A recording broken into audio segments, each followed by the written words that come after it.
This series of tapes, Inflammation versus Misformation, were recorded from classes given this year by Dr. Malachi Z. York, known to us as the Supreme Grand Master Naya Malachi Zoduk El, our own Pharaoh, Amanubi Ru'akatar.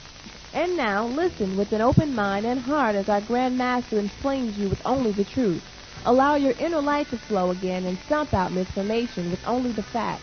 And now, listen to the Supreme Grand Master, Naya Malachi Zoduk El.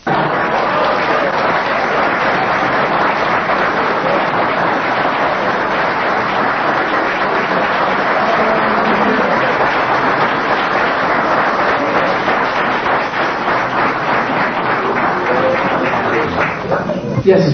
This was the map. Who is that? Where's the map from? Yeah, where? Who channeled it? No, I don't know what you mean. Oh, who gave it to me? Yeah. Oh, a Shoshone woman came to class. She had called the Shoshone sister here, Sasha Korea, and said, I have something for you.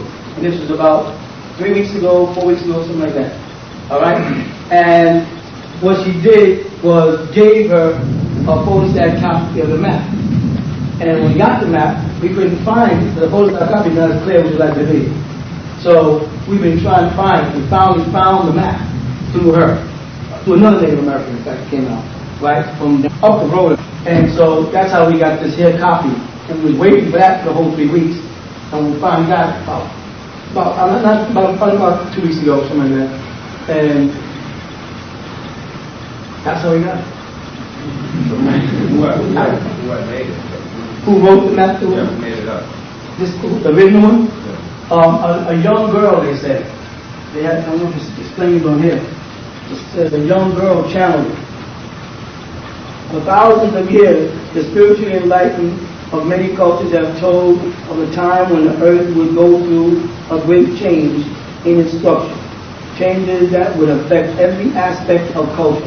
Most of these predictions gave the end of this century as the time period for the events. The time changes is now. The forces within the earth have been in the process for several years and are already manifesting themselves around the globe in many ways. The following information is the most detailed yet given about the changes in America. We wish to share this knowledge so you may start preparing yourself spiritually, emotionally, and physically. Yes. Emotionally. Spiritually, emotionally, and physically. Our personal reaction to changes in our lives is a matter of perception. Anyway, talks about a little girl having a vision. And she told her uncle, and he contacted Madame Blackovesky. And Madame Blackovesky contacted Moya, Kutumi, and Saint Germain. And they all met with the girl to see if she was a phony. These are all warlocks and stuff. To see if the girl was a phony. And the Native Americans who this girl was born amongst, right, sat with these so-called Madame Blackovesky, Kutumi, Moya, and Saint Germain, and the girl's visions, they logged and had somebody log it, right? And she did one for America, for Australia, for Europe, and different places. And of course, our primary concern would be here, and the one I'm trying to get one to London and send to them, and our group in Australia will send one to them. So that's how I came from. Is that the same matter of Ghoul Society? Of the Ghoul? Yes, of the Tula. Tula Society, Madam Blackovesky? No, Tula, yeah. Society, yes. That's her. Don't think that the witches and warlocks are not clocking the time too. Because they're more in tune with the Christians than Jews. Because they believe in nature. Most people don't know that witches and warlocks, they believe they're nature worshippers. So they're about when the moon comes, when the sun comes. They're into all that kind of stuff too. So they have these calendars. Don't think, because they chose the Luciferian order to worship, that they don't know things. Don't mix up not knowing with being right. They know. Them witches and warlocks, they got calendars. They be doing stuff. Yes. Yeah. I remember reading one of the old bulletins about how wheat comes from Wichita, the Wichita, and it seemed the Wichita had something to do with witches.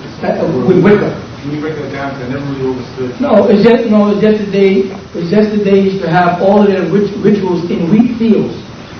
and they refer to it as wicker. From that, they used to make baskets for wicker. The whole concept of wicker furniture has to do with witches. Weaving wicker, that was a ritual they used to go on. Yeah. But someone of y'all like wicker furniture? You looked over there like, I told you don't get that wicker furniture. They all fall apart anyway. I was looking at it prior. I know I told my dad was a week coming for a week, so I didn't know. I knew that they did. Well, you know the game is Latin, French, Old English, New English, and Greek. Those people got together and took a monopoly on all the intelligence that's in the doggone universe. Or not universe, on this planet. Which means whenever you say anything, somebody always says, what does that mean? And they got to go back to Latin, Greek, or English, or Old English for a terminology. They've got you literally mentally trapped in a vacuum of information that they control. And whenever anybody asks you anything, you notice they say, well, what does it mean? You have to go back and say, well, in Latin or in Greek, that has to be broken again. They have that's what's going out. Their error is going out. But people start defining things the way they see them and not the way the American Heritage Dictionary sees them. But when you write a book and you're dealing with people, if I don't put the American Heritage Dictionary's interpretation of it, niggas just won't believe it. That's how far from the skull they are. So we got to work with that. It's a shame. Because we have to use the word Egypt. The word Egypt should not be used by us. But we have to use Egypt, otherwise people would not have no idea what we're talking about. You know? Good. When you speaking about the land that's in the process of being purchased, does that have something to do with the area of the vortex? No. No. If you saw Stargate, you saw that the craft came down and covered right on top of it like this. Right? Yeah. What people are missing is that the misinterpretation of the Kaaba is that if I took this Kaaba and stuck it in the ground, I would get this. You understand? Yeah. Am I going right? Yeah. That one's going right. If I took a cube, any cube, a perfect cube, and slammed it in the ground, I'd get a Kaaba. And that's what this is, the symbol. If I move this together and remove the globe, this would change from two pyramids up and right into a perfect cube. The temple is in Mecca, right, was once the navel of the earth. And it symbolized Isis, who the Muslims call Usir, right, or El-Uzza. That was her temple. And that's them tetrahedrons and a pyramid on top. 4 tetrahedrons, right, and 1 pyramid. It represents this as a square zone put into the ground. You follow? So when you hear about Nibiru, you talk about an orb, but you're looking at a cube. Nibiru is a cube. Then when it begins to rotate, again, if I do all the central beating points that it didn't start, you understand. Once it starts to rotate, it creates a orb. Once it slows up, it's no longer an orb, it's a cube.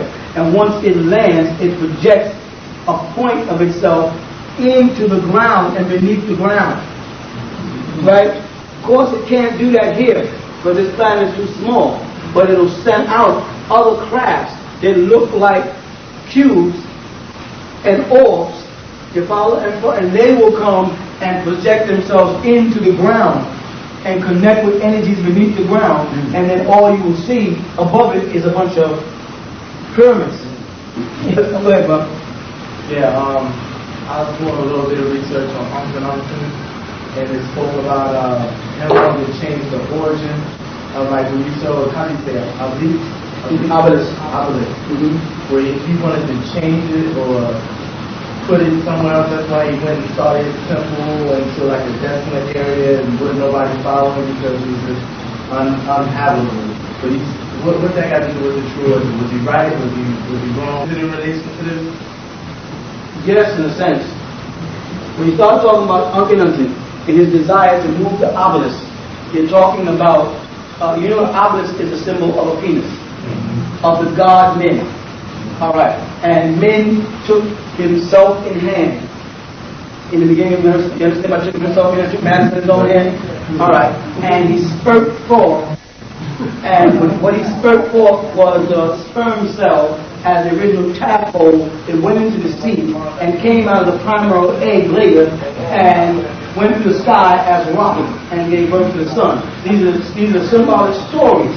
All right. So now Uncle Unton, right, was a hermaphrodite. You follow that? He was a homosexual, for lack of a better word. All right. And he was intimidated by the obelisk symbol of a Venus, and decided that it should be moved from his kingdom. The people would not let him destroy it, but move it from his kingdom. Why? Because of what took place in what they call the Amon temple. That's why he changed it from Uncle Amon to Uncle Unton. What took place in the Amon temple is that the priests, when you speak about the priests of Amon, they had two levels of priests. Those priests that were sacred priests, not to be mistaken with our sacred brotherhood in any kind of way. There's another level. They wore white, not black. They wore white. You follow that? They shaved all the hair off their body, all the hair off their face, no hair on their body at all, relating to primal man before he had mixed in with creatures who had hair, so he inherited hair. All right. Men was depicted as a large statue, right, holding his penis with his right hand and a frill in his left hand, which is a whip, like a rod and a staff of the 23rd Psalm. In the inner chamber behind the pylon, there was a sacred chamber called the Holy of Holies, where the Christians get it from. And in there, he stood as a statue. Now, before he became a statue, it was a real event where his wife was referred to as the hand of God. You understand that? His wife, Nefertiti, was referred to as the hand of God. And he would be there in a sacred robe with a hole cut in the front. You understand? And you heard this before, thank goodness I'm not alone. Right? And he would stand with his hands at his sides, right? And his wife would come in, and she would have to have him have an erection, upon which he would be laid back on they show him, he would be laid, first he's standing straight, alright, let's say that this way, and his wife would come in, kneel on an altar before him, and it was her job to bring him to an erection. We all know that. If you want to know the story, I'll tell you the story. Alright, she would bring him to an erection, upon which he would make a full circle and end up on his back and lay on a pillar-like thing in the temple, which would mean he's laying here, right? And his penis is here. You may see this in some of the stories where they show Nut up over the sky, and him on the ground laying with his penis fully erected. They have statues of it carved, so you can find it. And what would happen is he would spread his legs, his penis is erected, he's laying this way. His wife would leave the temple with the high priestess women after he's erected, and they had these priests, they would straddle his penis. You know what I'm saying? This was part of one of their rituals. This doesn't mean every ritual that took place in Egypt is a part of our ritual. You know what I'm saying? Yes. They were straddled. They had a whole bunch of priests that went into this sacred chamber, right? And this is how they vowed loyalty to the great god Amon. You know what I'm saying? They didn't look at it the way we now see this homosexual, or they didn't see it that way. They looked at it as a covenant that when he ejaculated or whatever, they became a part of him, and they left there as gods, and all went off in a sacred priesthood, performing the same ritual. Tutankhamun, who was Tutankhamun's father, he was against this ritual, like you probably would be. He was against this ritual because he suffered from penis envy, being born and a hermaphrodite and having, part of his sexual organs inside and part of his sexual organs outside, like most are born. And he didn't have the medicine today they had now, so he looked like he was built like a female to the letter. Alright, so he wanted to cut this ritual off. And that ritual was always symbolic of that, and that's why the obelisk became the, now look, no, look at this now. If you look at this, you're looking at the minaret of Islam, which is a circumcised penis. You follow that? The only ones that kept the symbol the way it was in ancient times was Moroccans. And that's why the Moors, and that's why their minarets are still square like an obelisk. If you look at Moroccan minarets, right, they have square minarets. But every other part of the Islamic country set up circular minarets. Now, in praise of Nefertiti, I'm saying it like that purposely, right? He started a dome temple. You getting that? Yeah. Which becomes the dome next to the minaret and becomes the mammary gland or the breast of his wife. So all of the churches now have put the dome or the dome shape on their windows,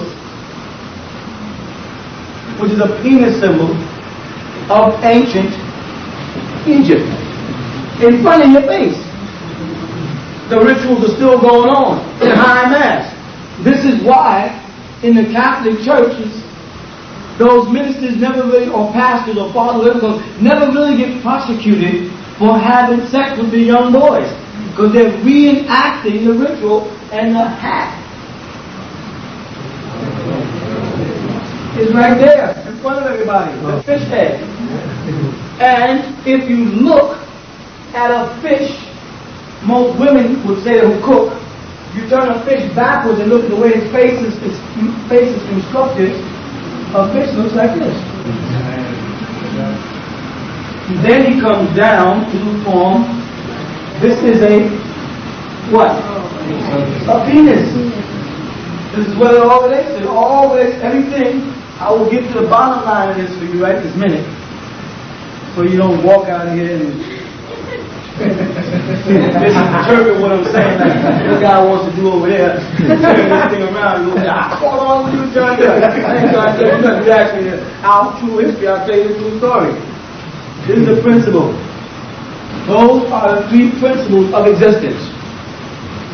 Women try to think outside of three principles. Meaning, give me something that doesn't pertain to one of those principles. Anybody? Come on, squirrel, you get ready. Come on, help me here. Immortality, there's no such thing. Because of the word mortal. You see, it's the word mortal from mortal, existing stuff. Everything changes. There's really no such word. That's a Christian terminology. Immortality. Dancing, sex. The whole purpose of any club or any party is for men and women, because way back in ancient Africa, what they would do is they would have, when a woman reached sex age, which is 12, right, they would have fertility dances. And the women would come out and do dances and they throw their breasts, and you saw them on the stage doing stages there, where you was back there playing them drums, and your wife was dancing around, and you started saying, hey, wait. She's overdoing it out there. You start wanting to say, you ain't had to, you ain't go do that with me behind closed doors. You know what I'm saying? But if you think about African dancing, which predates all other dancing, I'm quite sure you know that, all of it is about showing the breast, showing the butt, showing the legs, and, you know, a bunch of, everything is the leg muscles, and so the men would sit there banging on the drums and get hot. And then they would pick their wives from that. So today we have modernized it, and we don't play the drums no more, we cut the disc. We stopped doing this. Now we're cutting the mixing, and it's the same thing. And the brother was doing the cutting, just happened to be a damn good drummer, which is a heck of a coincidence, right? And I always say, all them young boys go, they don't even know how to use their hands. They probably come out to be good. Now they were probably the African drummers of our tribes, and they couldn't find a way to express it. So it's called cutting, right? Yeah. Cutting, so they scratching. So they start scratching in these counter rhythms. Which would be the and girls start dancing. They broke away from bus stopping to freestyle. What is freestyle? But African dance with a whole bunch of body language. Correct? What is that? A sexual attraction. A man can go to a club now and get stimulated just by standing there. Now with the way women dress again, with G-strings and rump shaking and stuff, I mean, you don't even have to get married no more. I mean, you can just spend your life in a club. It's all dancing. The purpose of going to party. When your wife wants to go to a party, she wants to go see men. What do you want to miss? She says, no, I just want to go home. I just want to go have fun. We can do that at home. I just want to listen to music. Want to put the record player on that? Every time people want to go out into a place where there's a lot of people to dance, they're going to meet people. It's a mating game. So in answer to your question, dancing, sex. Dancing, wealth. Because when you go to the dance, you got to be sharp. That costs. If you go to the dance, you got to travel. That costs. If you pull up in front of the dance with a Jaguar, you get more attention. If you pull up in front of the dance and you're real sharp and you got money, you get a little more attention. If you pull up in front of the dance in a Jaguar, you're real sharp, got money, and can dance, you're going home with somebody. That's sex. These are the principles that's messing up everything. It's controlling our every motive and every awakening moment. These are the things in our minds. Now, why death is at the top? Because regardless of which one of these here you do, you're still going to end up over there. And death is life because the day you were born, you started dying, not living. They lied to you and told you you are living. You are not living, you are dying. You are getting older. In the last cycle, when you went in the other direction, that's when you were living because you were born old and you went towards youth. Now you are born young and you're going towards death. So if you're going towards death with the ing, then you're not living, you are dying. Go ahead, try something else. It doesn't go yet. Huh? You have to study to become. You do. Even if you have to study how to sell drugs, how to cut drugs, you still got to study. Yeah. I have a question about that. Is that another form of a set of like person, places, and things? It's another trap. It falls within person, places, and things also. Another trap. That's right. It's another mental trap. We all here are caught up in this. You know what I'm trying to say? We'll say freedom, justice, and equality. And then somebody said, for what purpose?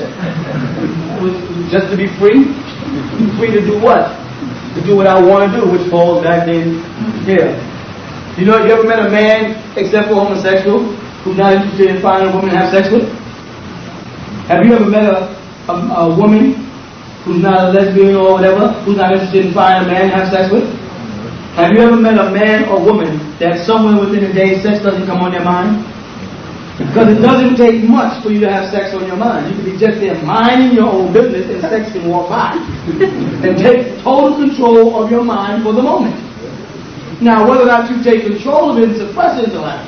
But when she walks by with that skirt on, or she got that look in her eye, or she looked at me, I know she's looking at me, or she wants me. That's all it takes, right? So we are basically controlled by these forces. You will never, so don't ask, will I ever be able to control those forces? No. Because that's part of what you are. That makes it you need to aspire. You know what I'm saying? If you don't have things to aspire for, then you're dead. So you aspire to live better, to get more wealth, and to get more. Before you plain and simple. Yes. You thought what? Okay. For the basic protection for reproduction. That's a doctrine. No, that is a doctrine. See, there's a doctrine. We can say in our doctrine that the sole purpose for sex is reproduction. You follow? The sole purpose for eating is health. Then why are we picking out what we want? And why do we never eat what's healthy? And why do we not go around finding out which girls are the most fertile before we sleep? We don't sit around and say, well, my mother has 6 kids, was a good parent, she has this. We look and say, fit, We have all these other reasons. So that's a doctrine, not a reality. You understand? Though the doctrine might be true, it has still not remained the reality. Can we make it reality? Can you? Yes, you can. That's just not yes. This is another triad. Is this similar to like in right now in the scroll on the tablet you said that the people in the sun cast out the being that 17 million 2,000 years ago? That's something that it says that in the Galactic Federation we can request that also to happen. You lost me. You got so deep, you lost me. Okay, it said how you were saying how there's another triad of person. This is another triad in answer to a question, yes. Alright, and the Vietnam, it go down how the people of the sun had asked for, had the Vietnam cast out 17,250,000 years ago. Right. That's something that we have to do also. Is this something we have to cast out of ourselves? Yeah. Huh? Yeah. No, because there's nothing filthy, wrong, and dirty about having sex. Because we have created the doctrines that make it bad. We have created situations. And here's a bad situation that we created. It's called mind. Mind, that's mind possession. Right. College kids, help me. Mind possession. It's called mind. And by that I mean, is anybody here a couple? A young couple? This is he, and this is she. These are two beings, Homo sapiens, as they might call them, right? Intelligent beings, right? Who are on this planet. With me? And they have taken a vow to one another to become one. In that vow to become one, he has literally castrated himself, and she has packed up her vagina to all except him. You understand what I'm saying? This is called loyalty. It's called what else? Monogamy, okay? It's a nice word. Monogamy. What else? Devotion. What else? Faithfulness. What else? Huh? Trust. Stupidity. because no, this is the sad part. I'm just saying if she was the only woman he ever had, and he was the only woman she ever had, and they have this little bond, correct? Then she or he doesn't know how good it could be somewhere else. But we have been trapped now inside these terminologies, or as I tell the other young brother, within these doctrines of loyalty, honesty, faithfulness, so and we cut off ourselves from the rest of the animal kingdom who do not live by these rules and regulations. And we are a member of the animal kingdom when we're biting on a chicken's leg. But when it comes down to this specific incident as an animal, we immediately write a new book called the Book of Mind. Not the mind book. The mind book. That is mine, right? She's yours. I say mine is yours, right? And he is yours. So now, if you come home and you find her in the bed with somebody else, the first thing that comes to your mind is, that's mine. Is that right or wrong? And then violent streak or defense, or you can say, I don't care, I'll just walk on out. But the bottom line is you would be ready to hurt. No, you would be hurt, but you'd be ready to hurt somebody. The suffering point is she might be doing it because she's not getting what she needs. So she has to start again. So we have created, through a he and she in a mind system, amongst ourselves, we have put aside the animalistic nature that we all have to discipline ourselves because it would keep us from hurting ourselves and hurting others. But it's not a wise one because you just don't know. So every woman don't know if down the road there's a better lady. So we say, I take a vow not to care. to settle for the man I'm with. You know what I'm saying? And that's it. But I'm here to tell you, as you get older, that's just not going to happen. As you get older, you're going to lose that loyalty. You may not think you are. As you get older, you're going to lose that sincerity. Because the desire for adventure is going to click in regardless of how you feel about the person that sleeps next to you or have been sleeping next to you for 10 or 15 or 20 years. A wise woman and a wise man, right, will make preparations for that in their relationship now. A fool sits back and waits for the inevitable. I'm saying, in a show of hands, how many people here, fathers left their mother? How many people here, the father and mother is the same father and mother from birth? Alright, which are the most? Did y'all notice? Did you notice that 75% of people here, parents, the father left? And another 25%, the father stayed? How many people would say that their father who stayed is a very docile and nice person? How many people would say the father who stayed is grumpy, fussy, damn near violent, and hard to get along with? How many would say of the father who stayed, he stays sedated most of the time? Because he's either drinking himself to death or something because he can't face reality. So when you get back down to it, of the 25% that said the father stays, we can take off another 15% because though he is there in body, he is not really there. So it says something about the human species that when we get to a certain age, men walk out. Or women throw them out. But anywhere it goes, on a scale of 100, 85 to 95% of us separate at a certain age. You follow? We are seeking at fulfillment of gaps, things that we feel we may have missed. If you don't prepare for that now, you can have a sharp talking, fast mouth boyfriend now that keeps you prepped. Let me tell you what prep is. I teach this to my daughter, so you know. So all you young women, pay attention to prep. So you're looking at a shrewd man, right? And all you guys get mad at me, you know it, and I know we ain't prepped. Understand? It's called prepping. Anytime a man has to keep whispering something to you in the movie, he's trying to keep you prepped. He's afraid that you might see something, you follow? And so he got to say, well, that's a red car. Oh, well, that's a so-and-so. He's literally belittling your intelligence by keeping you prepped. He has to always interpret for you as if you don't have the ability to interpret things yourself. We men do that. It's a way of keeping you under our wing, not letting you make decisions for yourself.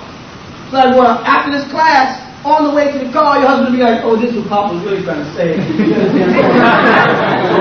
he got to take it, he even has to take it away from a 52-year-old man. That's how insecure he is. And that's what he thinks of you. He's so confident that you're not stable, that you're not secure, that he has to keep putting some super glue on the relationship. When it's obvious that you're already there with him. I'm trying not to stare, because whenever you stare, you think he's talking directly to me, and then she on the way says, I think he's talking to me about something. And I'm not. I'm just talking about life in general. You know what I'm saying? It doesn't apply. But no, as Bob Marley said, if the hat fits, then let you wear it. You ain't supposed to be prepping the woman. She's supposed to have her own mind. And any woman, when she's supposed to say, I understand, mama. You explain the whole goddamn movie to me. Anybody you meet, he has to give you an interpretation about the person. You know what I'm saying? You know, let me find out where we ain't. You with me? This is called prepping. A lot of you young girls are being prepped today and don't even know it.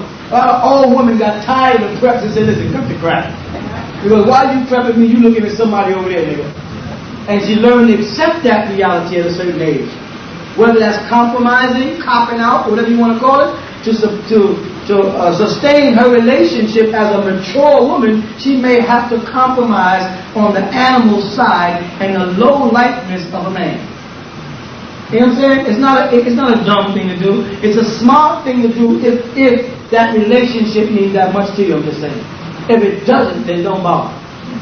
You understand? Did I go a little too far into this for y'all? Y'all got this real constipated look on y'all. I don't mean to insult nobody. I'm just telling you, talk to me as an old man, I'll talk to you as a father. You talk to me as a teacher, I'll talk to you as a teacher. You talk to me as a friend, I'll talk to you as a friend. Amen.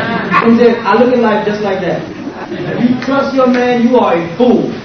If he tells you he ain't looking at another woman and you believe that, you are a fool. No man is not looking at no other woman. Right, Al? Right. Tell the truth, brother. Tell the truth. I mean, I'm honest. I'll tell the truth. My wife get mad, but I'll tell the truth. You got what was that? And I'm going to tell you something, sister. And if you got a man who's not looking at other women, he's looking at other men. And that's even worse.